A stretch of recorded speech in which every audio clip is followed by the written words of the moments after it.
এই শোনো না, আমাদের অন্ধবিশ্বাস চ্যানেলটি যারা এখনো সাবস্ক্রাইব করেননি, প্লিজ সাবস্ক্রাইব করে দাও।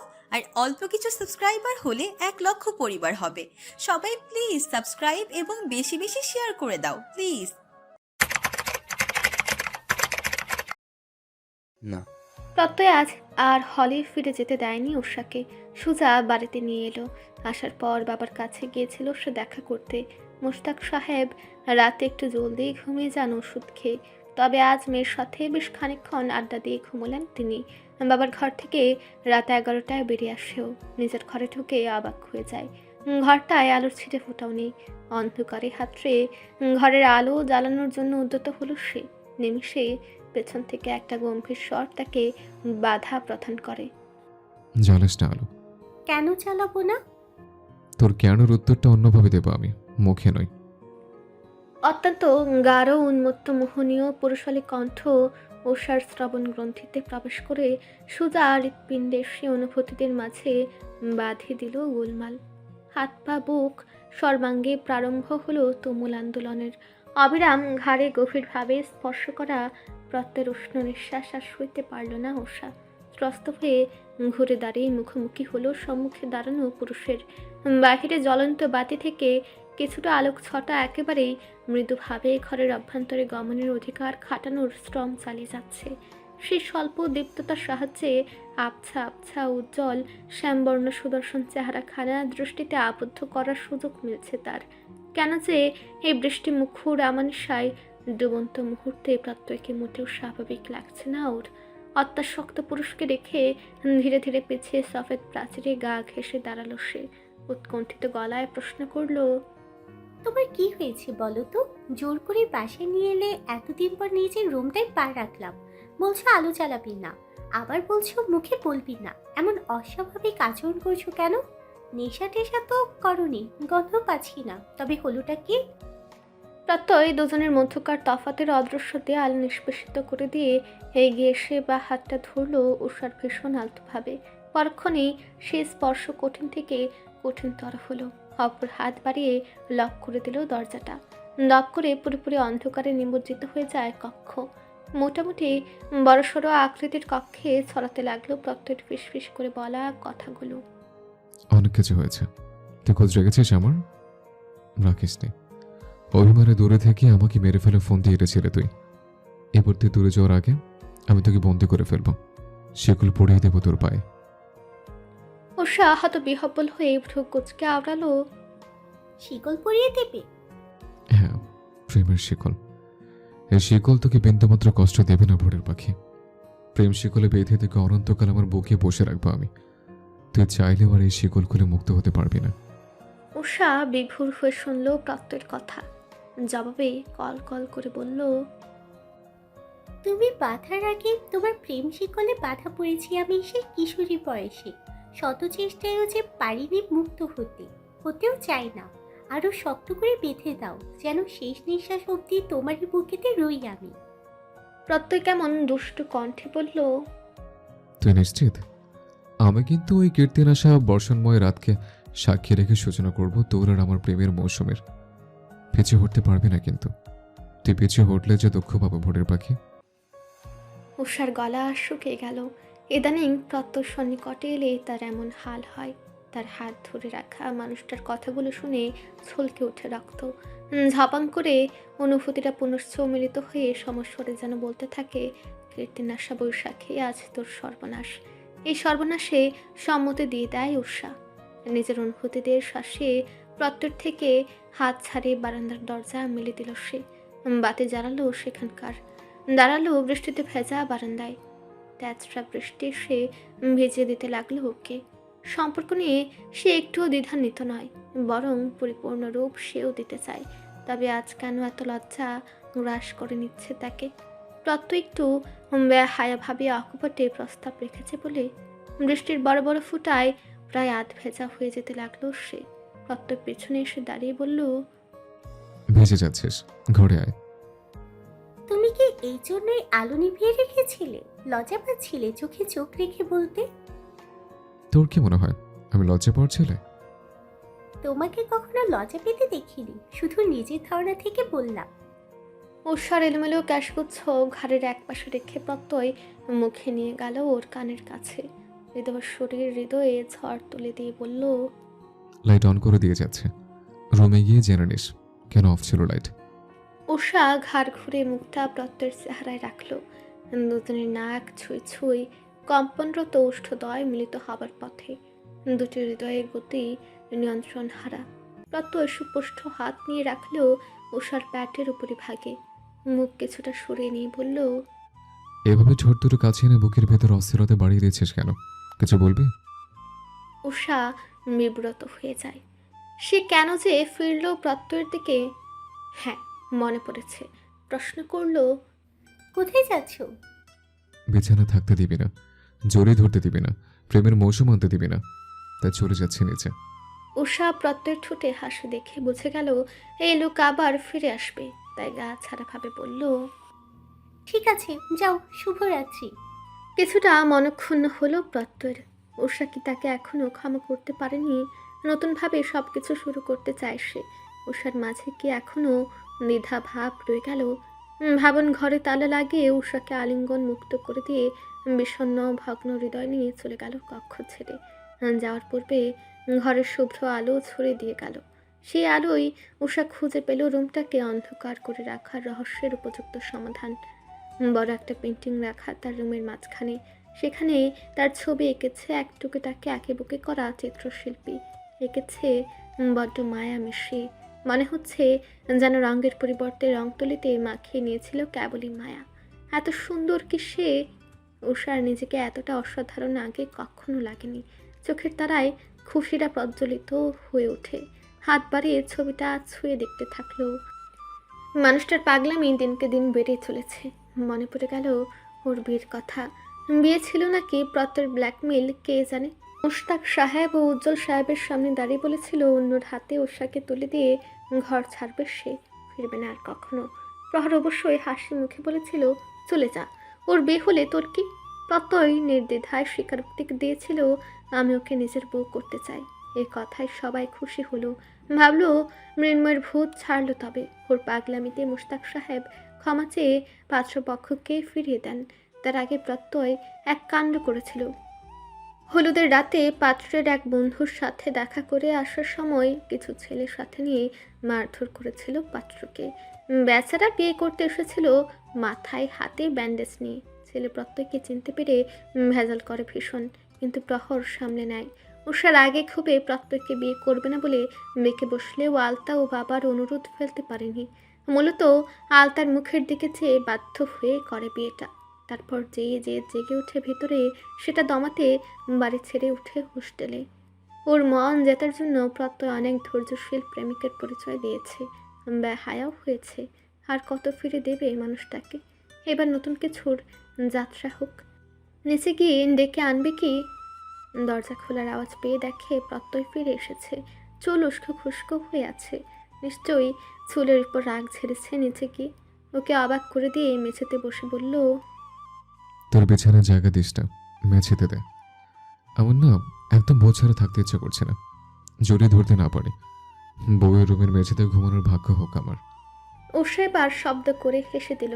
প্রত্যয়ের কাছে গিয়ে বলল, ধন্যবাদ চিত্রশিল্পী, আমি অতটা সুন্দর তা তো জানতাম না।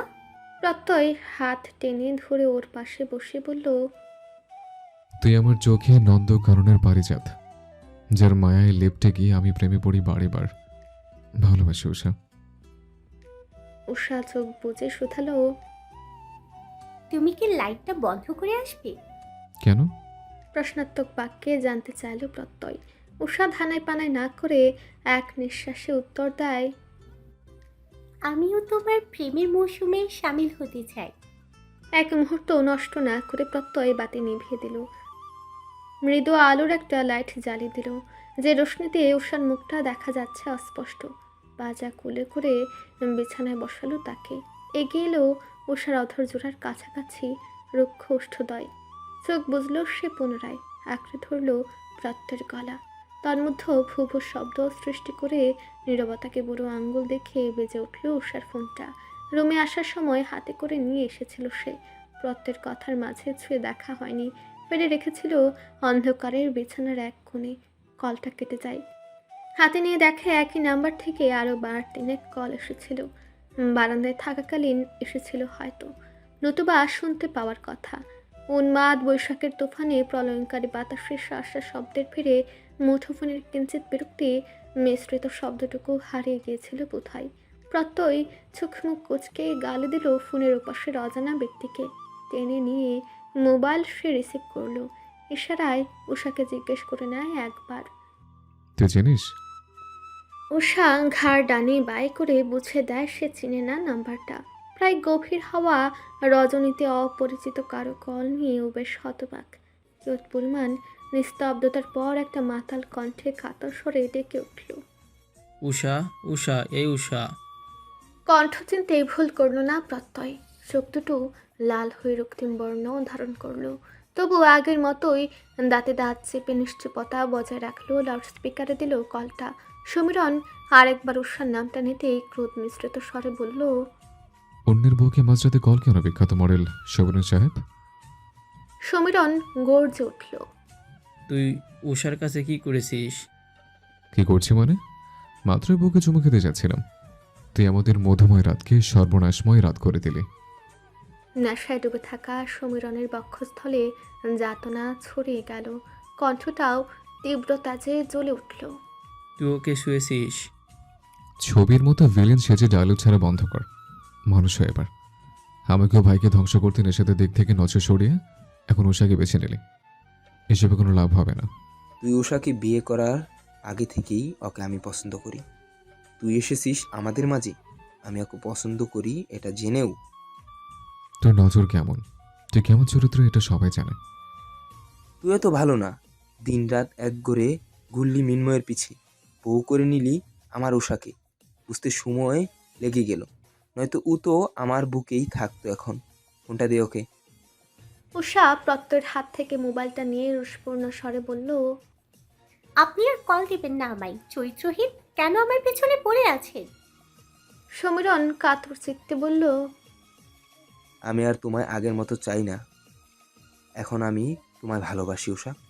আগে থেকেই হয়তো বাসতাম, কিন্তু বুঝতে পারিনি। শুনেছি তোমারও প্রত্যয়ের সম্পর্ক স্বাভাবিক হয়নি। তোমাকে পাওয়ার একটা সুযোগ কি আমায় দিবে? অন্যের ঘর ভেঙে কোনো বিবাহিত নারীকে যাওয়ার চরিত্রহীনতার পরিচয় দেয়। যদি আপনার ভালোবাসা সত্য হয়ে থাকে তাহলে শুনে আমি খুশি। নিজের ভালোবাসায় অন্য কারো ভালোবাসা উপলব্ধি করা যায়, এতে কারো ক্ষতি করতেও আপনি দুবার ভাববেন।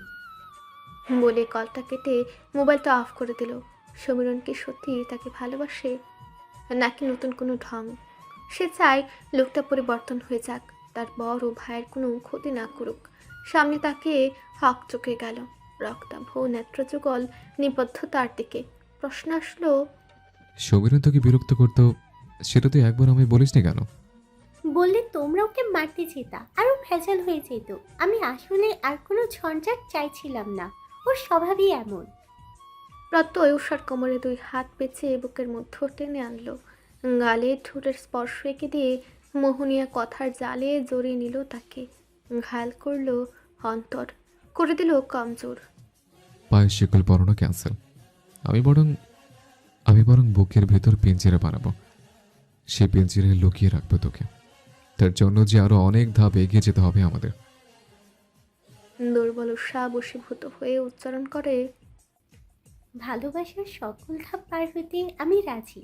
আচম্বিতে তার নরম অধরুষ্ঠ চলে গেল প্রত্যের উষ্ঠের দখলে। নেত্রপল্লব নেতিয়ে গেল লজ্জাপতির ন্যায়। পণ করল মনে মনে, এই নিষেধে আর চোখ মেলে দেখবে না কোনো সৌন্দর্য এবং প্রত্যয়কে। অতর্কিতে সমাপ্তি হোক কামানের সার। নিঃস্বাতের হলো জ্বালা। হে বাড়ি ওই বাড়ি করতে করতে পা জোড়া ক্লান্ত। সকাল সকাল শ্বশুর বাড়িতে এসে হাজির হয়েছে। আলতা রান্নায় লেগে আছে। শিমুল ঘুমে বিভোর। প্রহর চলে যাবে সেজন্য ছেলের নাস্তা তৈরি করে ফেলেছে আলতা। শাড়ি পরিহিতা নিঃস্বাদকে দেখে মুচকি হেসে বলল, পুত্রবধূ, আপনাকে দেখে আমারই হৃদয় কেঁপে উঠল। মাশাআল্লাহ। ফুপির কথায় নিঃস্বাদ লজ্জাবনত হয়ে জবাব দেয়, আমি বাড়ির জামা পরেই চলে আসছিলাম। আসার সময় মা একটা জোর করে পরিয়ে দিল। এটা আমার উপর অত্যাচার হলো না? মুখ টিপে হাসলো আলতা। বলল, অনেক বড় অত্যাচার। তোর বর এখনো ঘুমায়। দেশের মন্ত্রী এভাবে ঘুমালে সাধারণ জনগণের কি হাল হবে বল? উঠিয়ে দে গিয়ে, নয়তো না খেয়েই বের হয়ে যাবে। পা টিপে টিপে বিনা আওয়াজে ঘরে ঢুকলো নিঃস্বাদ। দরজা ভেজানো ছিল। ঘরে ঢুকে দেখে প্রহর সোজা হয়ে ঘুমাচ্ছে। তার চোখেও রাজ্যের ঘুম। আর ওকে টেনে উঠিয়ে রেডি করে পাঠালো এখানে। বকেছেও খুব। বলল, স্বামী চলে যাবে আর উনি দেখো নাক ডেকে ঘুমায়। শাশুড়ি আর স্বামী ভালা বলে, নয়তো আমাদের শাশুড়ি 5টা বাজার আগেই ডাক ঢোল পেটানো শুরু করতো ওঠার জন্য। ধীর গতিতে কাছে গিয়ে দাঁড়ালো সে। প্রহর রেগে যায় যদি ডাকলে। তার সেথানের কাছে দাঁড়িয়ে ক্ষীণ স্বরে ডাকলো, প্রহর ভাই, প্রহর ভাই। চোখ বুজে বিছানার অপর পাশে সরে গেল প্রহর। খালি জায়গাটায় হাত রেখে আদেশমূলক সুরে বলল। শুয়ে পড়ো এখানে। নিঃস্বাদ হতবুদ্ধি হয়ে পড়ল। সে এখানে কেন শোবে? মুখে কিছু বলল না। তার নিশ্চুপতা প্রহরকে ফের বলতে বাধ্য করল। শুইতে বলছি না তোকে? এবার ধমক দিয়ে বলল। রুশের তোপে পড়ে শুতে দেরি করল না নিঃস্বাদ। সে শুয়ে পড়তেই প্রহরের বলিষ্ঠ হাত সারি ভ্যাত করে কোমর জড়িয়ে নিয়ে গেল তার অতিশয় কাছে। পা দিয়ে পেঁচিয়ে ধরল নিঃস্বাদের পা দুটি। এই মুহূর্তে নিঃস্বাদের মনে হলো সে কোন জায়গায় বন্দি। প্রহর ঘুম জড়িত চোখ খুলে তাকালো ওর ভারত অপ্রস্তুত লজ্জারুণ চেহারায়। ঠোঁট কামড়ে হেসে আরো কাছে টেনে নিল সে। সকালবেলা শাড়ি পরে আদর নিতে এসেছিস, তুই মুখে না বললেও আমি বুঝি। তোর ভাগ্য ভালো, তোর বরের আদর করার আগ্রহটা একটু বেশি। আমি ইচ্ছে করে পড়িনি, আম্মা পড়িয়ে দিছে। আকম্পিত গলায় জবাব দিল নিঃস্বাদ। প্রহরের মনোযোগ নেই তার জবাবে। তার নজর কেবল ওর চেহারায়। কপালে চুমু খেয়ে বলল, ভালোবাসি তিলবতী। নিঃস্বাদ এ ক্ষেত্রেও চুপ থাকলো। নতর বদন, মেজাজ তপ্ততায় পরিণত হয় প্রহরের। জবাব দিচ্ছিস না কেন? ভালোবাসি বলতে তোর এত লজ্জা পেতে হবে কেন? ঘুষ লাগবে? আমাকে ভালোবাসি বলতে কত টাকা ঘুষ নিবি? নিঃস্বাদের অস্ফুট কণ্ঠস্বর। ঘুষ? টাকা দিয়ে কি করবো? ভাবলাম তুই আমার শ্বশুরজানের মতো লোভী কিনা। টাকা লাগবে না বুঝলাম, তাহলে নিশ্চয়ই তুই অন্য কিছু চাস। 1 মাস পরে অন্য কিছু হবে, অপেক্ষা কর। আব্বা টাকার লোভী? অবশ্যই। তোর মনে হয় না? আমার 100% মনে হয়। লোভী, কিপটুস, অহংকারী সব তোর বাপ। নিঃস্বাদ রেগে গিয়ে উঠে যেতে চেষ্টা করলো। প্রহর বুকের উপর উঠিয়ে চেপে ধরলো জোর করে। তারপর যা করলো তাতে হিমশীতল হয়ে গেল নিঃস্বাদের সমস্ত দেহ। মুখ ফুটে উচ্চারিত হলো, রাক্ষস! প্রহর তার শরীরের নিচে ওর শীর্ণ কায়া ফেলে গলার এক সাইডে কামড় দেওয়া স্থানে ঠোঁট ছুঁয়ে নিবিড় আলিঙ্গনে রেখে বলল, তুই রাগ দেখালে এমন শাস্তি পাবি তিলবতী। রজনীতে হাওয়া বর্ষণের জলবিন্দুতে ধুয়ে মুছে চাকচিক্যে রূপ লাভ করলো গাছের ধুলি ধূসর পাতা, পথঘাট সবকিছু। বাতাবরণ জুড়ে নির্মল পবন।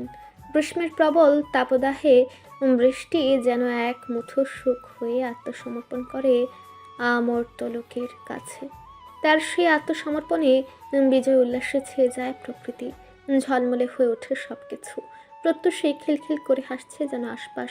প্রহর ভাইয়ের ঘর থেকে বেরিয়ে উপবনের দোলনায় সে বসল নিঃস্বাদ।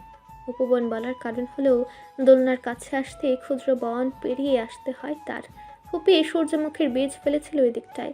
সেগুলো চারা গজিয়েছে, গাছ লম্বাটে হয়েছে খুব।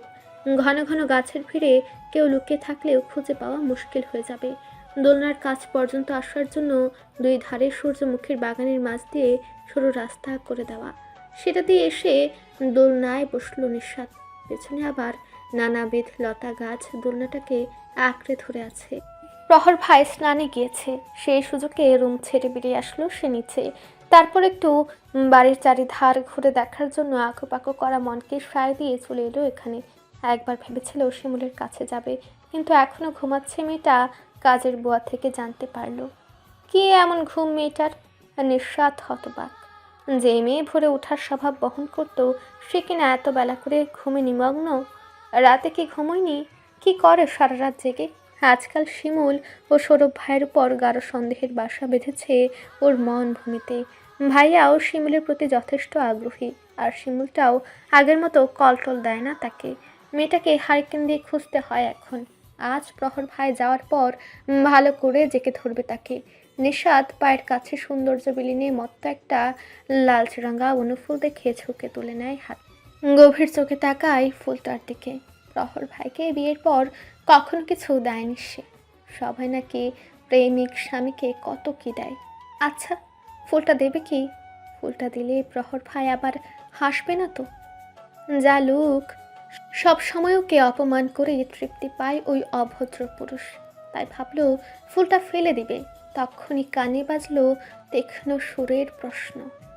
এত গভীর মনোযোগ দিয়ে কি দেখছিস ফুলটায়? আমাকে তো কখনো এত মনোযোগ দিয়ে দেখিসনি। দেখবি দূরের কথা, ফিরেও তো তাকাস না আমার দিকে। মনে হয় তাকালে তোর শরীর জ্বলে যাবে, এমন ভাব করিস। অপ্রতিভ হতচকিত হয়ে যায় নিঃস্বাদ। দৃষ্টি তুলে ভুলে যায় প্রত্যুত্তর করতে। ধবধবে শ্বেত পাঞ্জাবি পরিহিত হালকা ভেজা চুলের পুরুষকে দেখে ডঙ্কা বেজে উঠল তার হৃৎপিণ্ডে। চোখে এসে হানা দিল অপরিসীম মুগ্ধতা। এই পুরুষের প্রতি ওর এই মুগ্ধতার রেশ কাটবে না কখনো, বরং বৃদ্ধি পাচ্ছে সময়ের সাথে পাল্লা দিয়ে। কোনোভাবেই কিশোরী হৃদয় মানতে চায় না কোনো বাধা, উল্টো সমর্পিত হতে চায় এই পুরুষের কাছে। কিন্তু বেশিক্ষণ চেয়ে থাকতে পারে না সে। সরাসরি একদমই তাকাতে পারে না প্রহর ভাইয়ের দিকে। সরাসরি তাকাতে গেলে লজ্জা গ্রাস করে নেয়। মুখের গহীন সমুদ্রের তরঙ্গের ন্যায় উথাল পাথাল করে ভয় হয় শানিত দৃষ্টির কাছে ধরা পড়ে যাওয়ার। তাই চোরা চোখে দেখে সর্বদা। প্রহর দোলনা এসে বসলো ওর পাশে। নিঃস্বাদ না তাকিয়ে কি মনে করে যেন কম্পনরত হাতে ফুলটা বাড়িয়ে দেয় তার দিকে। প্রহর সেটা হাতে তুলে নিয়ে কেমন কাঠ গলায় বলল, এদিকে তাকা। আদেশ ছিল নাকি ধমক নিঃস্বাদ বুঝলো না। মাথা নত করে ফিরে তাকালো। প্রহর ওর চিবুকে আলতো করে ছুঁয়ে মুখটা উপরে তুলে গাল ভর্তি চন্দ্রাকৃতির হাসি নিয়ে বলল, এটা দিয়ে আমি কি করবো রে? কানে দিব? তুই চাচ্ছিস মেয়েদের মতো ফুলটা আমি কানে দিই? জানতাম তুই আমার বেজ্জুতি চাইবি। প্রমাণ করে দিলি তুই কার মেয়ে। ছি, নিজের স্বামীর এত অবমাননা করছিস, তোকে আবার শাস্তি দেওয়া জরুরি। অশান্ত প্রেমহীন কাঠখোট্টা কণ্ঠ শুনে নিঃস্বাদ ভরকালো। মনে পড়ে গেল প্রহরের রাক্ষসের মতো কাণ্ডখানা। দ্রুত গতিতে ঘাড় পেছনে এলিয়ে অল্প সরে বসল সে। শ্বাসরুদ্ধভাবে বলল, এমনি দিয়েছি, আমার ভুল হয়েছে প্রহর ভাই, আপনি কানে দেবেন কেন? প্রহরের কপালে কুঞ্চিত রেখা পড়ল। হঠাৎ করে চাপা ক্রোধে গর্জে উঠল সে। স্বামীকে ভাই বলছিস কেন গাধি? তোকে কি এখন শিখিয়ে পড়িয়ে দিতে হবে আমি তোর স্বামী? দন্ত স যোগ ব সংযুক্ত আকার সা মর দীর্ঘিকার মি স্বামী সমান সমান স্বামী। নে বানান করে বলে দিলাম, মুখস্থ কর। নিঃস্বাদের মুখ ভূতা হয়ে গেল। বার কয়েক উচ্চারণ করতে চাইল তেরালুক। এই এক মানুষ সর্বদাই সব কিছুতে তেরা।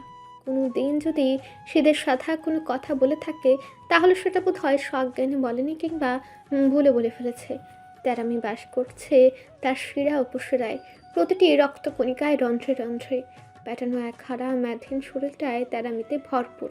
সবসময় শুধু বর্বরচিত অত্যাচার চালায় ওর উপর। মৃতস্বরে মিনমিন করে বলে, বানান পারি আমি, ভুল হবে না আর। বলে ভেবাচাকা খেয়ে গেল নিঃস্বাদ নিজের বেকুব কাজে। মুখে ডাকটা চিরস্থায়ী জায়গা করে নিয়েছে যেন। সে কি করবে? মুখ ফুসকে বেরিয়ে গেছে, হাতে তার কি দোষ? প্রহরের চক্ষুদয় রক্তিম চাহনি নিক্ষেপ করলো নিঃস্বাদের দিকে। অতি সত্বর হাত বাড়িয়ে ছট করে বুকে টেনে আনলো মেয়েটার কোমল দেহটা নিজের বক্ষস্থলে। পিঠে হাতের চাপ ফেলে অগ্নিগিরির মতো ঝাঁঝালো রূপ ধারণ করে বলল, আবারও ডেকেছিস? তোর মুখে ভাই শুনলে নিজেকে এখন অসহায় লাগে। বর্বর ফিলিং উদাও হয়ে যায়। নিশুরে নিশু, আমি তোর বর। নিঃস্বাদ অপরাধী এবং আতঙ্কিত গলায় বলে ওঠে, ছোটবেলায় ভাই না ডাকলে বলতেন বেয়াদ্দব, মারতেনও। তখন থেকে অভ্যাস হয়ে গেছে প্রহর ভাই, আর এমন হবে না। প্রহর ঈষৎ ঝুঁকে কপাল নিয়ে ঠেকালো নিঃস্বাদের কপালে। নাকে নাক ছুঁয়ে ভারী নিঃশ্বাস ফেলল ওর চেহারায়।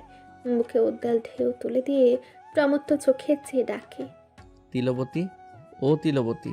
নিঃস্বাদ কোনো মন্ত্রে বশীভূত হওয়ার মতো করে সাড়া দেয়, তোকে বিয়ে করে আমার শুধু আদর নিয়ে জ্বালা না, সব দিক থেকেই জ্বালা। তুই আমায় ভাই ডাকিস, আদরও করিস না, ভালোবাসিও বলিস না, আবার আমাকে ভালো করে দেখিসও না। আমার মতো সুদর্শন বরটাকে তুই অবহেলা করিস কিভাবে? হৃদয়তন্ত্রে বেজে ওঠে নিঃস্বাতের সংক্রামক ব্যাধির মতো ছড়িয়ে যায় এক প্রবল প্রেমময় নেশা তার মাঝে। উত্তর দেয় প্রহরকে কলকল মধুর স্বরে। আপনাকে আমি দেখি, গভীর মনোযোগ দিয়ে লিখি। কই, তোকে আমার দিকে তাকাতে দেখি না। সরাসরি দেখি না তো, লুকিয়ে দেখি, আপনার নজর লুকিয়ে। তাহলে আমি ঠিকই বলেছিলাম, তুই একটা নি। ভ্রাম ও বশ দুটোই ছুটে প্রচণ্ড ব্যাগে উড়ে গেল কোথাও। কান, চোখ, দৃষ্টি সব সজাগ হলো নিঃস্বাতের জাদুকরী কণ্ঠে। হঠাৎ তিতা কথা শুনে সে ভুলে গেছিল এটা শ্রদ্ধেয় টেরা রাজ্যের রাজা প্রহর ভাই। প্রহর ওর হাত ধরে উঠে দাঁড়ায়, বলে, যেতে হবে, বিকেলে মিটিং আছে, চল ঘরে চল। আড়ষ্টভাবে উঠে দাঁড়ায় নিঃস্বাদ। প্রহরকে সত্য বলে দিয়েছে সে, লোকে লোকে দেখার সত্যটুকু। এখন সুযোগ পেলেই মজা নেবে এটা নিয়ে। আবার কানে আসে, আমি এই মাসে আর আসবো না গ্রামে, সামনের মাসে আসবো। নিঃস্বাদের মনটা বিষাদে ভরে গেল। বিচ্ছেদ শব্দটুকু এখন আর যে সয় না তার। অভিমান হয়, অযাচিত অভিমান। জানেন দূরত্ব প্রহর ভাই ইচ্ছে করে সৃষ্টি করে না, তবু অপরিমেয় অভিমানে দ্বিগুণ তপ্ত হয়ে ওঠে হৃদয়ের উষ্ণভূমি। নিজের লাজ লজ্জা অতলান্তিকে ডুবিয়ে পেছন থেকে ঝাপটে ধরে বলিষ্ঠ দেহটা। অশ্রু ভেজা গলায় বলে, ভালোবাসি প্রহর ভাই। প্রহর বুকে জড়িয়ে থাকা হাত দুটো ধরে হাতের মালকিনকে সামনে নিয়ে সে বুকে মিশিয়ে নেয়। অসহিংস গলায় বলে ওঠে, আমার তিলবতী কাঁদছে। এই তিলবতী, কাঁদছিস কেন তুই? চলে যাচ্ছি বলে? আবার আসবো তো সামনের মাসে। ঋষভ জানে না কেন তার এত কান্না পাচ্ছে। শুধু মনে হচ্ছে এই বিচ্ছেদ তাকে দুঃখের ছোঁয়ায় জর্জরিত করছে। এই বিচ্ছেদ এক বুক কষ্ট উপহার দিচ্ছে তাকে। মুখে মুখ গুজে থেকে অস্পষ্টভাবে বলে, জলদি চলে আসবেন। তোর বর রাজনীতি করে, কোনো যুদ্ধে যাচ্ছে না। সব তছনছ হয়ে গেলেও তোকে আমি ছাড়ছি না সুইটহার্ট। কত যুদ্ধ করলাম শ্বশুর জানের সাথে তোকে পাওয়ার জন্য। সব বৃথাই দেওয়ার মতো গর্ধব আমি নই। বলে প্রহর ওষ্ঠ চেপে ধরল নিঃস্বাদের চুলের ভাঁজে। শান্ত হয়ে গেল মেয়েটা। রফিক আজম পুকুর পাড়ে বাতের মোড়া পেতে বসে আছেন। সৌরভ সেদিকে যাওয়ার জন্য পায়চারি করছে বারংবার। ছেলের অস্থিরতা চোখে বিঁধল ওনার। কাছে ডাকলেন, এদিকে আয় সৌরভ, কিছু কইবি? সৌরভের অভ্যন্তরে তুফান চলছে। ভয়রা হানা দিচ্ছে। আব্বার প্রতিক্রিয়া কেমনতর হবে সেটা ভেবে ভেবে তাপহীন শীতল দিনে দরদর করে ঘামছে সে। সবটা লক্ষ্য করলেন রফিক আজম। গুরু গম্ভীর কণ্ঠখানা নাড়লেন। কি হয়েছে বাপ, কোনো সমস্যা? সৌরভ দ্বিধাদ্বন্দ্ব ঝেড়ে শিমুলের চেহারাটা কল্পনা করে নিস্তরঙ্গ গলায় বলে ফেলল, নিশাতের ব্যাপারে কথা বলতে গেলে স্মরণিকা নিবাসে আমার বিয়ের প্রস্তাবটাও রাখবেন আব্বাই। শিমুলরে ভালোবাসি। এককেল গরম হয়ে নিষ্পলক ছেলের দিকে চেয়ে রইলেন রফিক আজম। থমথমে পরিবেশ। সকালের কোমল প্রকৃতিকে বুড়ো আঙ্গুল দেখে তেজস্বী রোদ উঁকি দিয়ে তাপ ছড়ে দিল সর্বত্র। গন্ধ বহনে চারিধারে। গাছের পাতার অব্দি কোনো নড়চড় নেই। রফিক আজমের স্তম্ভিত হওয়ার সাথে সাথে সব যেন নীরব ভূমিকা পালন করছে। একমাত্র থামল না সময় এবং মুখোমুখি থাকা দুটি মানবের শ্বাস প্রশ্বাস প্রক্রিয়া। সৌরভ অপরিসীম নির্ভয় চাহনি মেলে রেখে আবার প্রতিক্রিয়ার অপেক্ষায়। পুকুরের অপর পারে উত্তর দিক দিয়ে এক ঝাঁক হাঁস লাইন ধরে নেমে পড়ল টলটলে জলের মধ্যে বেশ আরাম করে। শব্দ হলো ভীষণ, ভাঙল পিনপতন নীরবতার কঠিন কাজ। আর রাগান্বিত মেঘের মতো গর্জে উঠল গম্ভীর একখানা কণ্ঠস্বর। কি আবুল তাবুল বকতেছস? ইয়ার কি মারিস আমার লগে? সৌরভ ভুবন কাঁপানো স্বর হেলায় ডুবে দিল। সবিনয়ে বলল, আপনার সাথে মজা করবো কেন? যা বলেছি সত্য বলেছি। শিমুল বয়সে ছোট, কিন্তু মেয়ে ভালো। তাছাড়া আমার বিয়ের বয়স হয়েছে। আজ নয় কাল বিয়ে করাবেন। শিমুলকে করালে মন্দ কি? সৌরভের কথা শুনে দৈবক্রমে রাগে চোয়াল হাত পা কাঁপতে লাগলো রফিক আজমের। ছেলের ব্যাহাপনা স্পর্ধা দেখে শিরা ধমনীতে প্রবাহিত রক্ত ছলকে ছলকে উঠছে। মস্তিষ্কে দপদপ করে জ্বলছে আগুনের লেলিহান শিখা। মোড়া ছেড়ে মোটা ভারিক্কি হাতের থাপ্পড় বসালেন ছেলের বাম গালে। গালটা ব্যথার তোরে চিনচিন করে উঠল সৌরভের। চোয়াল মুখ শক্ত হয়ে গেল আকস্মাৎ চেপে ধরা ক্রোধে। হাত মুঠো করে শান্ত থাকল সে। তাকালো না পর্যন্ত আব্বার দিকে। আজ সে সকল প্রস্তুতি নিয়ে এসেছে, মানসিকভাবে কঠোর বাঁধনে বেঁধে এসেছে নিজেকে। আজ হারবে না। প্রথম ভালোবাসার মতো পরিস্থিতি নিষ্ঠুরতার ভিড়ে হারিয়ে যেতে দেবে না দ্বিতীয় ভালোবাসাকে। পিঙ্কি ছিল আবেগী ও স্বার্থপর একটা মেয়ে। ভালোবাসার নামক অনুভূতি ছিল তার কাছে তুচ্ছ। সে অভ্যস্ত ছিল রঙিন প্রেমে। প্রেম আর ভালোবাসা যে এক নহে। পিঙ্কির মনে ক্ষণিকের অনুভূতিতে প্রেম জন্মালেও মৃত্যু অবধি পাশে থাকতে হবে। প্রেমে থাকা মানুষটাকে ছাড়া নিজের তৈরি করা জগৎটা শূন্য শূন্য লাগবে, এমন তোর ভালোবাসা জন্মায়নি। সে কেবলই প্রেম করেছিল, ক্ষণিকের প্রেম, ভালোবাসেনি। তাই তো বিয়েতে অসম্মতি জানিয়ে প্রথমে কাঁদলেও সময়ের স্রোতে নতুন আবেগে ভেসে যায়, ভুলে যায় তার প্রেমে পিপাসিত থাকা সৌরভ নামের এক প্রেমিক পুরুষকে। শিমুল সেই পিপাসা মেটায়, নতুন করে ভালোবাসার পথ দেখায়, দীর্ঘ প্রেমের নেমন্তন্ন জানায়। যে প্রেমের উষ্ণ ধোঁয়ায় বারংবার হারিয়েও নিজের বুকের ভেতর শ্রাবণের বৃষ্টির সমাপ্তি দিয়ে ধরণীতে শীতল শান্তির যে বাতাস বহে, সেই অনলের পরশ খুঁজে পায়। আহা, এই প্রেম সে কেন আর ত্যাগ করবে, কেন দেবে বিসর্জন? জীবনের শান্তি সেও যে চায়। শিমুলকে ছাড়া নির্জীব দেহের মানব হয়ে বাঁচতে হবে তাকে। যে দেহে প্রাণ থাকবে তবে মনের হবে মৃত্যু। মনের মরণ হলে দেহে প্রাণ থাকলেও তা যে প্রাণহীন। রফিক আজম তপ্ত মগজে সতর্ক করলেন তাকে। এমন বেহুদা কথা কইবা না আর। আজকের মতো বেহায়ামি যেন আর না দেখি। মুখে লাগাম দাও, বেদব পালি নাই আমি। বেহুদা কথা বলিনি আমি আব্বা। সত্যি আমি চাই আপনি শিমুলটে ছেলের বউ করে আনেন। নিশুকে ওই বাড়িতে দিচ্ছেন, এখনও আর কিসের জেদ চেপে রেখেছেন? নিজের জেদ আমাদের উপর ফালাবেন না। পিঙ্কির বেলায় আমি কিচ্ছু বলিনি, কিন্তু শিমুলকে আমার চাই। অহংকার জেদ এবার ছাড়ুন। প্রহর বেয়াদব হলেও সব সময় ঠিক কথা বলে। আপনি শুধু নিজের জেদটাকেই ভালোবাসেন। সৌরভের গালে পুনরায় ভারেক্কি হাতের চর পড়ল। রফিক আজমের গলায় বার নিচু রইল না আর। বজ্রপাতের ন্যায় পরিবেশ কাঁপিয়ে বললেন, বেদব, তোকে আমি ত্যায্য করব। বেদব হইছস ওই বেদবটার মতন। মাথা খারাপ করে দিছে ওই বেদবটা তোদের সবার। স্বামীর উঁচু ক্রোধান্বিত গলা শুনে রুকেয়া অন্দরমহল থেকে ত্বরান্বিত পায়ে ছুটে এলেন পুকুর পাড়ে। সাথে ছোট ফুপু, পিঙ্কির মা, সকলে। পিঙ্কি গতকাল রাতে এসেছিল। গর্ভবতী হওয়ায় দুর্বলজনিত কারণে কিছুটা অসুস্থ। বাড়ির সবার সাথে সেও ছুটে এলো। সকলের শ্রবণেন্দ্রিয় হয় সৌরভের উত্তর। দিন ত্যায্য করে দিন আব্বা।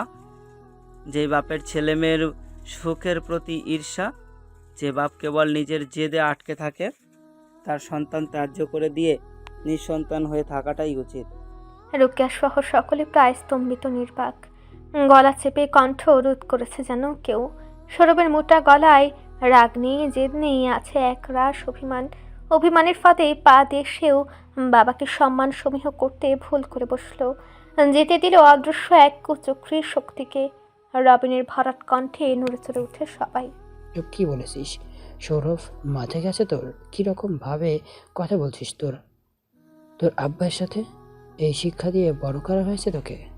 সৌরভ ছোট কাকার দিকে তাকিয়ে অসহায় ভরপুর কণ্ঠে বলে উঠল, আব্বা আমায় অসহায় করে দিচ্ছে কাকা। উনি শুধু নিজেকেই বোঝান, আমাদের অনুভূতি খুশি বোঝেন না। আমিও না আর বাধ্য হতে চাই না, শুধু চাই খুশি মনে উনি আমাদের কথা ভাবুক। শিমুলকে ভালোবাসি আমি, বিয়ে করতে চাই, তাতে অন্যায় কি? বিনা অনুমতিতে বিয়ে করে নিয়ে আসবো এমন ছেলে নই আমি। আমার একটাই চাওয়া, আব্বা আমার জন্য শিমুলের হাত চাইবে, সকল মর্যাদা দিয়ে ঘরে তুলবে মেয়েটাকে। এই চাওয়াটাই কি ভুল? রবিন অবাক হয়। সৌরভ শিমুলকে ভালোবাসে। প্রহর ও নিষদের সম্পর্কের ক্ষেত্রে এখনও ঝামেলা ঝঞ্ঝাট চলছে। বড় ভাই সৌরভের ব্যাপারটা সহজে মানবেন বলে মনে হয় না। ভাইয়ের পানে এক পোল চাইল সে। সমাধান সে জানে না, কি বলবে তাও ঠাউর করতে ব্যর্থ হচ্ছে। রফিক আজম দাঁড়ালেন না আর, চলে গেলেন হন হন করে স্বামীর মুখের দিকে এবং যাওয়ার পথে চেয়ে ছেলেকে কাতর স্বরে বললেন, রুকেয়া, সৌরভ, তোর আব্বা কষ্ট পাইছে। বাপ যেমনই হোক, তাই বলে তোর কোনো অধিকার নাই এভাবে কথা কওয়ার। সৌরভও নিশ্চুপ থেকে স্থান ত্যাগ করে বের হয়ে যায় গেট দিয়ে। বাপ ছেলে নিজ নিজ বৈশিষ্ট্য বজায় রেখেছে।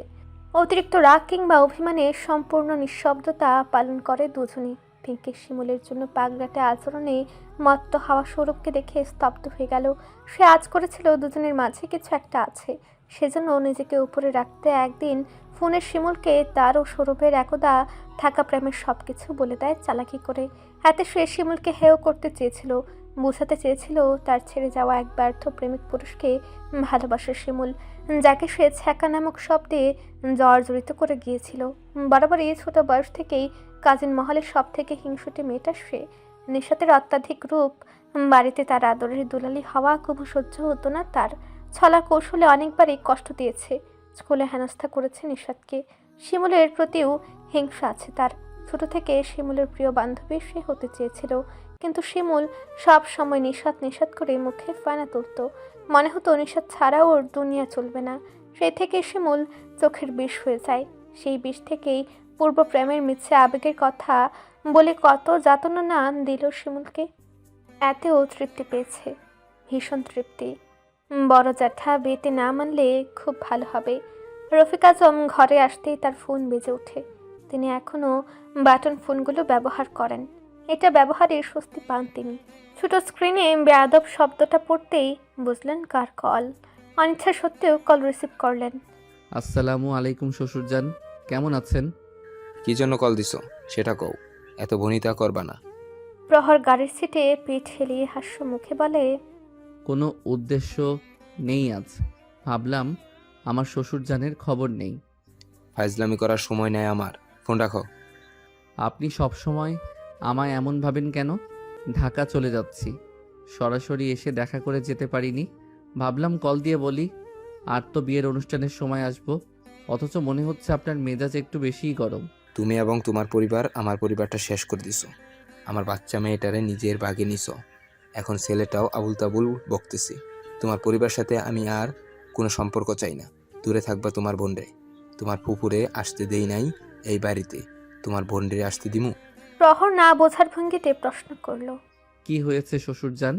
রসত্ব কণ্ঠে চৈত্রের কাঠফাটার উত্তরের ন্যায় জোরে উঠলেন রফিক আজম দ্বিগুণ তেজে। মনে হইতেছে তুমি সব জানো। আমার ছেলেরে তুমি মনে হয় ফুসলাইছো। সে নইলে তোমার বোনকে বিয়ে করব বলতেছে কেন?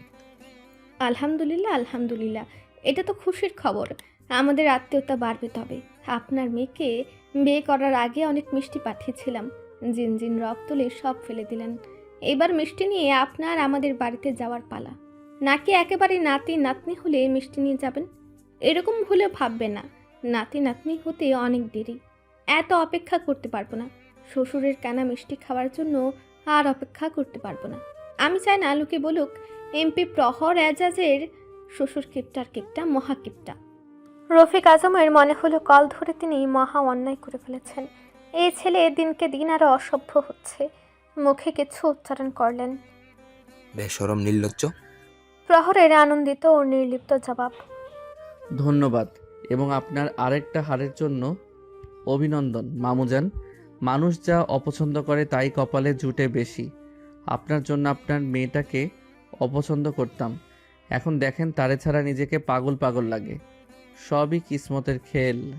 আলোক গতিতে হাত চালিয়ে কল কেটে ফ্যানের নিচে বসলেন রফিক আজম।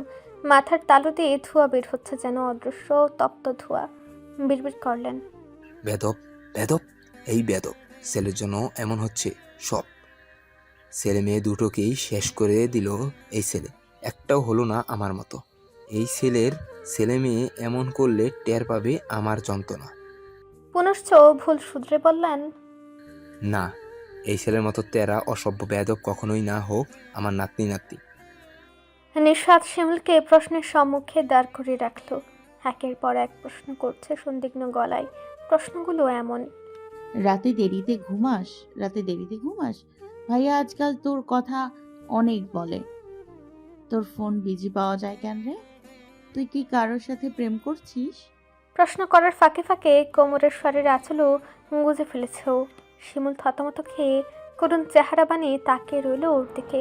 নিশাতের হাত ধরে বলল, তুই থাম ভাবি, বলছি আমি সব সত্যি বলবি সব? সত্য বলবো। আজ না হয় কাল তুই জানতেই পারতিস আমি সৌরভ ভাইয়ের সাথে প্রেম করি, ভালোবাসি তাকে। নিশাতের হৃদস্পন্দনের গতি বৃদ্ধি পেল, জোরে সোরে প্রশ্ন করলো, কবে কবে থেকে? বেশি দিন হয়নি, কিন্তু আমি ওনাকে আগে থেকেই পছন্দ করতাম। তোর ভাইটা অনেক শক্ত যাচ্ছে গড়া, পটাতে কলিজার পানি পর্যন্ত শুকিয়ে গিয়েছিল, অথচ আমার ভাই কত ভালো, তোকে তুই ভালোবাসার আগেই ভালোবেসে ফেললো। কত শাড়ি চকলেট আনতো তোর জন্য, চিঠিও দিত তোকে। আর তোর ভাই একটা নিরামিষ আর খবিস। নিশাত হতবাক হয়ে যায়, ভ্যাবলা ভারের মতো প্রশ্ন করে, ওইসব প্রহর ভাই দিত? হ্যাঁ, ভাইয়া আনতো তোর জন্য। আমার কি ঠেকা পড়েছে তোকে যত্ন করে চকলেট খাওয়ানোর জন্য? যাকে তুমি ভয় পেতে, সে তোমারই অজান্তে বয়স দ্বন্দ্ব সব ভুলে উন্মাদের মতো ভালোবাসতো এবং বাসে। তোর ভাইকে পারলে বলিস নিরামিষ থেকে আমিষ হতে। মামার কাছে বিয়ের কথা বলতে বলেছিলাম, আজ সকালে বলার কথা, কি জানি বলতে পারলো কি না। নিশাতের নিস্তরঙ্গ গলায় আকস্মিক তরঙ্গ খেলে গেল, ভয় মাখা স্বরে বলে উঠল, ভাইয়াকে বিয়ের কথা বলতে বলেছিস মানে? নিশ্চিত এতক্ষণে বাড়িতে আগুন জ্বলছে। শিমুলও ভার্ত গলায় আওড়ালো, মামা কি বেশি রেগে যাবেন? অনেক। আব্বাকে প্রহর ভাই ছাড়া কেউই তোদের বিয়েতে রাজি করাতে পারবে বলে মনে হয় না। প্রহর ভাইকে বল তোদের কথা। আমার ভাইটা যথেষ্ট ধৈর্যশীল মানুষ, কিন্তু কষ্ট পেলে হিতাহিত জ্ঞান শূন্য হয়ে যায়, কি থেকে কি বলে ফেলে আবার। ওর ভাইয়াকে বললে ভাইয়া আমাকে মেরে হাড্ডি গুঁড়ো গুঁড়ো করে ফেলবে। তাছাড়া আমি বিয়ের কথা বলবো কি করে বড় ভাইয়াকে? ছি ছি, তুই বরং ভাইয়াকে বলিস মামাকে রাজি করতে। তুই বললে ভাইয়া সব করতে রাজি। তাহলে আমায় ধমকায়, মারে, শাসন করে কে? শিমুল গা ঘেঁষে দাঁড়িয়ে দুষ্টু হেসে বলল, এগুলোর নাম ভালোবাসা। সব মানুষ নরম শক্ত স্বভাবের হতে পারে না। ভাইয়া ঘাড়তেরা, অশান্ত, বেপরোয়া স্বভাবের, এটা তোর জানা। তার থেকে নরম সরম ভালোবাসা আশা করা বৃথা। তার ভালোবাসাও তারই স্বভাবের মতোই। নিশাতের মনে পড়লো যাওয়ার আগে লোকটা তাকে একটা চিঠি দিয়ে গেছে। চিঠিটা কখন লিখলো কে জানে। সবার অলক্ষ্যে আগোচরে পড়তে হবে, পড়ার জন্য তরস হয়েছে না তার। প্রহরের কথা মনে আসায় ধৈর্য মন সমুদ্রের লহরীতে ভেসে যাচ্ছে, অস্থির হয়ে উঠছে মন ক্রমে ক্রমে। শিমুলকে নিচে যাবে বলে তার ঘর ছেড়ে প্রহরের শূন্য ঘরটা এসে টেবিলের উপর থেকে সফেদ কাগজটা হাতে তুলে নেয়। এখানেই রেখে গিয়েছিল শিমুলের ঘরে যাওয়ার আগে, তখন পড়ার সময় হয়নি। মন তখন প্রহর ভাইয়ের বিদায়ে বিষণ্ণতার অতল গহ্বরে হারিয়ে গিয়েছিল। চিঠি খুলেই লজ্জায় নত হয়ে গেল হলুদাভ বদন। শাড়িতে তোকে গৃহিণী লাগছিল, আরেকটা জিনিসও লাগছিল, সেটা হলো হট। এখন নিশ্চয় বলবি আমি অসভ্য। হ্যাঁ, এমনই আমি। মুখে যা আসে তা যদি বলতে না পারি তাহলে কি করব এই বাক স্বাধীনতা দিয়ে? শুধুমাত্র তোর খাতিরে, তোর লজ্জার খাতিরে মুখে বলতে পারবো না বলে হাতে কম সময় নিয়ে চিঠিটা লিখে যেতে বাধ্য হলাম। কি করব? অনুভূতি চেপে রাখতে পারছিলাম না। আজ ছেড়ে দিলেও এসব আমি একদিন সরাসরি বলবই, মুখে লাগাম টানতে পারবো না। আমি রোজ কত স্বপ্ন দেখতাম, তুই বউ বউ রূপে এসে আমার ঘুম ভাঙাবি, স্বপ্ন আজ বাস্তব হয়ে গেল। তোকে নিয়ে আমার আরও অনেক স্বপ্ন আছে। মধ্যরাত্রে ঘুম ভাঙলে তোকে দেখার জন্য হৃদয় হাহাকার করে আমার, ধরে ধরে বুকে মিশিয়ে ফেলতে ইচ্ছে করে। এই হাহাকার নিঃশেষ যেন জলদি হয়ে যায়। বেশি বেশি দোয়া করিস নিশু। তোকে আর কিভাবে বোঝাবো আমি কি চাই? বিখ্যাত ডায়লগ ছাড়বো যে মন তো ছিনিয়ে নিয়েছি, ওইটা দিবি কিনা বল। ওটা কি বুঝতে পারছিস তো? নিশ্চয়ই বুঝেছিস। তুই এখন মনে মনে নিশ্চয়ই সেই চিরচেনা ডায়লগটা মনে করে ফেলেছিস। তুই আমার দেহ পাবি শয়তান, মন পাবি না। যদি মনে মনেও আমায় শয়তান বলিস, পাপ হবে তোর, কারণ আমি তোর বর। আর তোর মন দেহ দুটোই তোর বরের, মানে আমার। আর বোঝাতে পারবো না, শেখাতে পারবো না, এটাই শেষ শিক্ষা তোর জন্য। চিঠি পড়ে দমফাটা হাসি পেল নিঃস্বাতের। শব্দ করে হাসতে গিয়েও থেমে গেল। ভাঁজ করে শাড়ির আঁচলের নিচে লুকিয়ে চলে আসলো নিচে। বাড়িতে যেতে হবে এবার। এই চিঠির জবাব সে অবশ্যই লিখবে, দেবে প্রহর ভাইকে। মনে মনে একবার বলল, প্রহর ভাইয়ের সকল কষ্ট দূর হয়ে যাক। প্রত্যয় বেঘরে ঘুমাচ্ছে, ডাকার ইচ্ছে নিভে গেল উষার। আজ তার জরুরি ক্লাস টেস্ট আছে, যেতেই হবে। গোসল সেরে তৈরি হয়ে নিয়েছে ও। যাওয়ার আগে প্রত্যয়ের শিওরে বসে হাত চালালো ওর ছোট ছোট চুলের মাঝে। প্রত্যয় খপ করে হাতটা ধরে ফেললো। চোখ মেলল না, হাতটা টেনে নিয়ে ছোয়ালো উষ্ঠে। বুকে জড়িয়ে প্রশ্ন করলো, কোথায় যাচ্ছিস? জরুরি ক্লাস আছে। তুই ডাক্তার নিয়ে হতে হতে আমার যে প্রেমাসুখে রোগী বানিয়ে দিচ্ছিস সে খবর তোর আছে? উষা স্মিত হাসলো।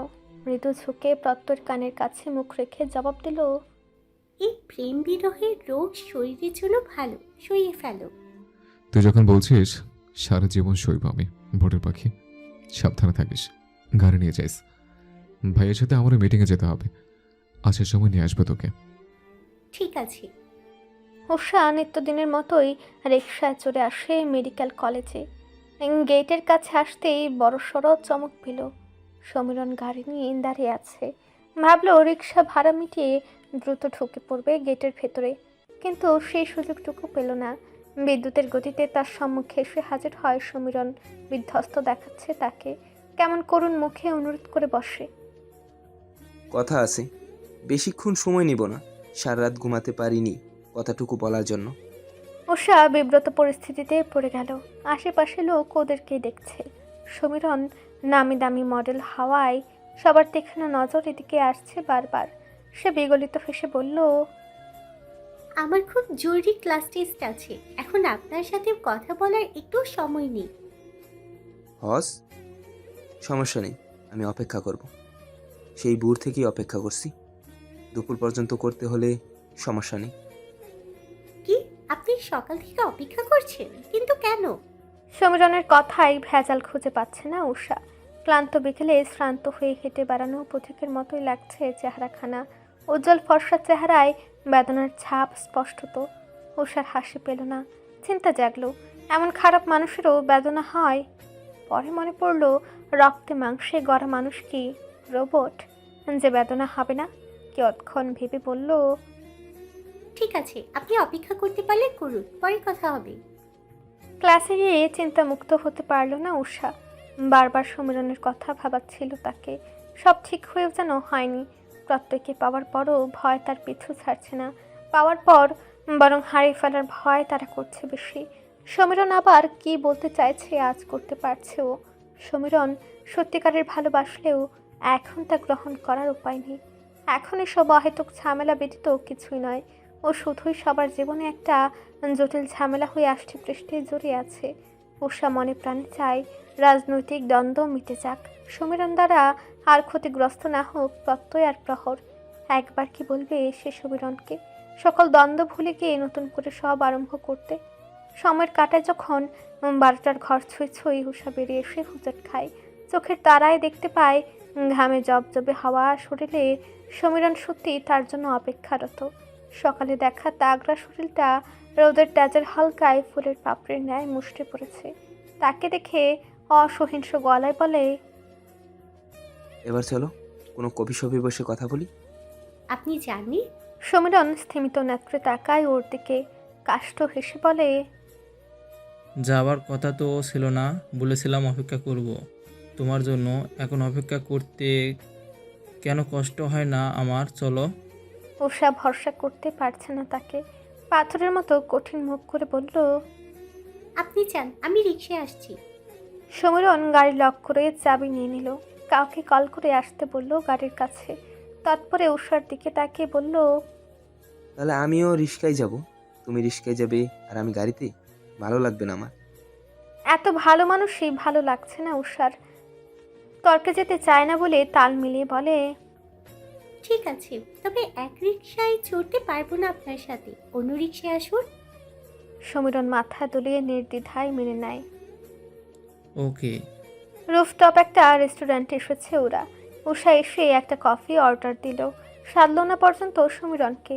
সমীরণ ঠোঁটের কোণে হাসি ফুটিয়ে উষার গুমোট চেহারা দেখে নিয়ে নিজের জন্য অর্ডার দিল একটা। কিছু রমণী তাকে দেখে অটোগ্রাফ ছবি তোলার জন্য ছুটে এসেছে। বিরক্ত হলো বেশ উষা। তথ্য ওকে নিতে আসবে বলেছিল। সমীরণের সাথে কথা শেষ করে ঝটপট বের হতে হবে এখান থেকে। তীক্ষ্ণ ফলার মতো কথাগুলো ছুঁড়ে মারল। আপনি আমায় ভালোবাসেন, এটা বলতে আসছেন, রাইট? কিন্তু আপনি যা চাইছেন সম্ভব নয় সমীরণ। আমি বিবাহিত। এখন আপনি যতই নিজেকে অনুশোচনায় দগ্ধ করুন বা আমার আগের মতো নাচে ভালোবেসে চান, তাতেও লাভ নেই। আমি অন্য কারোর অর্ধাঙ্গিনী। সমীরণ দীর্ঘশ্বাস টেনে নিল নিজের মাঝে। সম্মুখে বসে ওর দিকে ধারালো দৃষ্টি নিক্ষিপ্ত করা মেয়েটাকে দেখতে লাগলো উন্মুখ হয়ে। কেন অসময়ে এলো প্রেম তার মনের ঘরে, নাকি মনের অলি গলিতে ঘুরঘুর করত, কিন্তু বুঝতে পারেনি সে। মনের ব্যাপার না হলে সে যেভাবেই হোক ছিনিয়ে নিত উষাকে, কিন্তু উষা এখন তার কাছে নাজুক একটা মেয়ে, পারবে না যন্ত্রণা দিতে। এই মেয়ের কাছে সহস্রবার নত হতে রাজে সে। ঘাত প্রতিঘাতে না মেতে সহজ গলায় বলল, তোমাকে ডেকেছি এক পলক দেখার জন্য, কিছু অন্যায়ের ক্ষমা চাওয়ার জন্য, শাস্তি পাওয়ার জন্য। একটা সময় তোমাকে কতটা জঘন্যভাবে চেয়েছি, মনে পড়লেই ইচ্ছে করে নিজেকে শেষ করে দিই। সেই জঘন্য চাহিদার জন্য তুমি যা শাস্তি দিবে আমি মাথা পেতে নিব উষা। উষা কফিতে চুমুক দিয়ে কাপটা টেবিলে রেখে দিল। সমীরণের চোখে চাইল গাঢ় দৃষ্টিতে, চেষ্টা করলো মুখের কথায় বিশ্বাসী না হয়ে চোখ পড়ে সত্যতা যাচাই করার। ভালোবাসার দৃষ্টি চেনে, খুব ভালো করে চেনে। হ্যাঁ, শানিত চোখ জোড়ায় ভালোবাসার ছন্দ মিশে আছে, আকুতে দিয়ে যেন ডাকছে ওকে। সেটাকে সে পরম যত্নে অবজ্ঞা করে বলল, আপনার চোখে নিজের জন্য ভালোবাসা দেখতে পাচ্ছি। আপনি আমাকে না পেয়ে প্রতি সেকেন্ডে সেকেন্ডে বিষাক্ত যন্ত্রণায় ছটফট করবে। এর থেকে বড় শাস্তি আর কি হতে পারে? এটাই আপনার জন্য শাস্তি, বিষাদময় তিক্ত এক শাস্তি। মরণ পর্যন্ত তিলে তিলে ধ্বংস করবে আপনাকে। সমীরণ রাগল না, চোখে বরং ফুটে উঠল যন্ত্রণা। বাস্তবতার রুক্ষ মূর্তিকে অবহেলিত করে সে কল্পনার জগৎকে অঙ্কিত করে উষাকে স্মিত হাসিতে বলল, তুমি এই জন্মে আমার না হও, পরের জন্মে আমার হবে। তবুও এই জন্মেই আমি প্রার্থনা করব কোনো মিরাক্কেল হয়ে যাক, তুমি আমার হয়ে যাও উষা। পরের জন্ম বলতে কিছু নেই, আপনার বুদ্ধি ভ্রষ্ট হয়েছে। জানি, তবু চাইছি। হবে না জেনেও চাইছি। চাইতে কেউ বাধা দিতে পারবে না।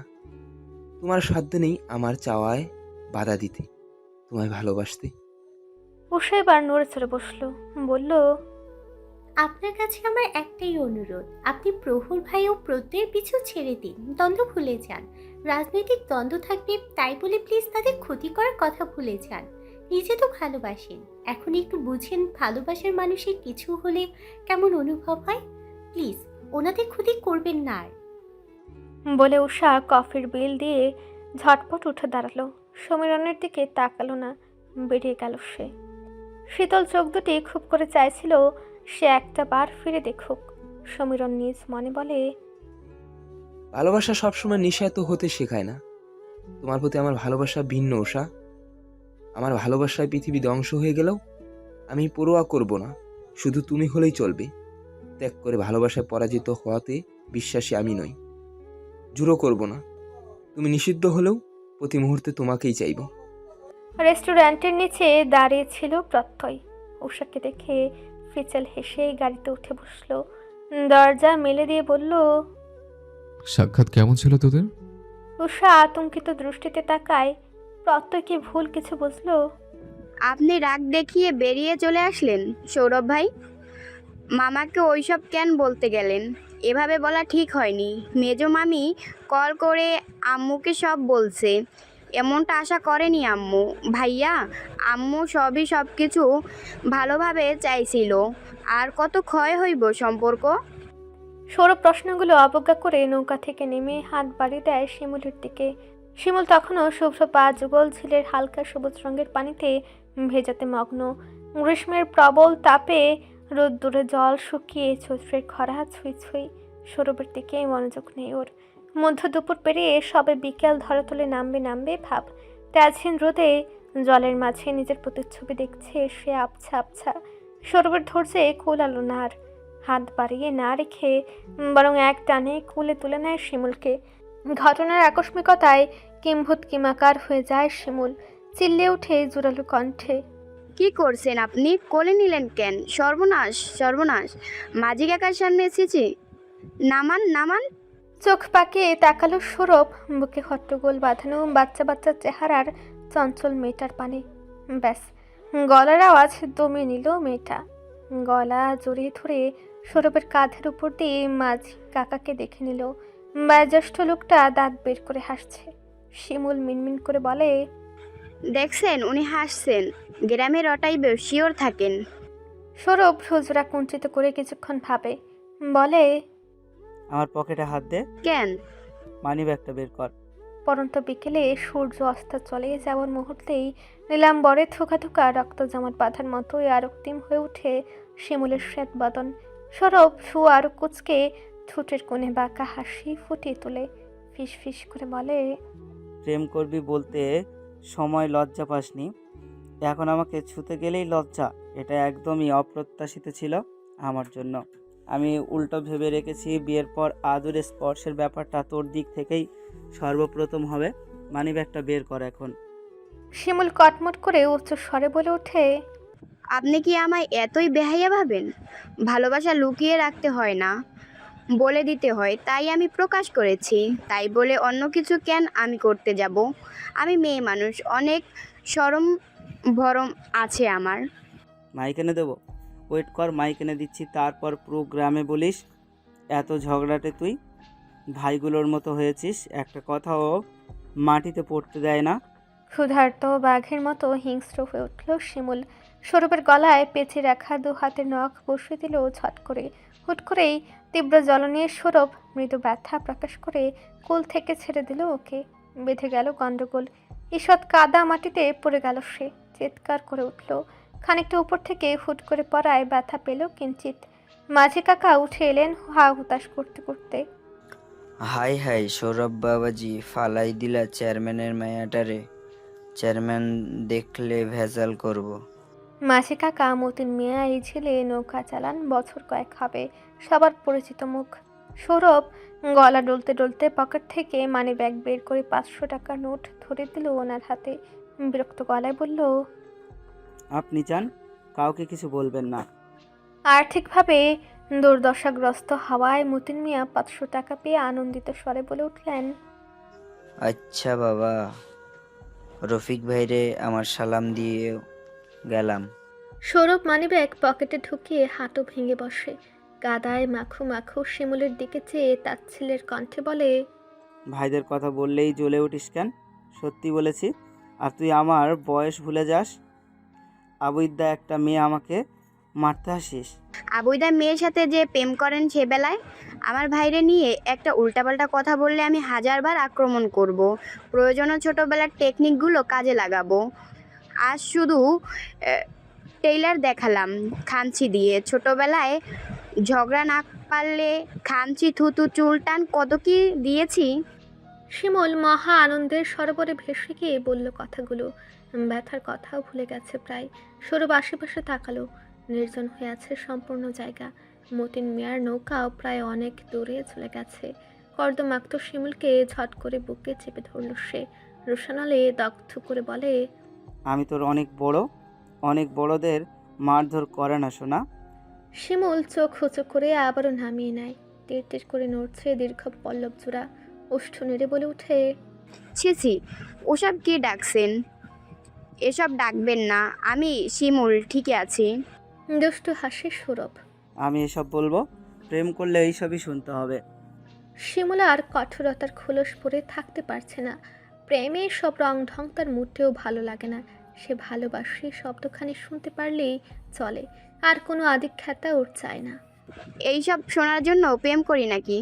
সৌরভ বুকের সাথে আরও চেপে ধরে ছোট ছোট ছাঁটাই করা দাড়িযুক্ত গাল নিয়ে রাখলো শিমুলের তুলতুলে নরম গালে। হালকা ঘষে দিয়ে কপালের এক কোণে রুক্ষ শুষ্ক ঠোঁট দুটি গাঢ়ভাবে ছুঁয়ে বলে, এসবের জন্যই প্রেম করে। শিমুলের শরীর তপ্ত হয়ে গেল। হুড়মুড়ে সৌরভের থেকে সরে গেল।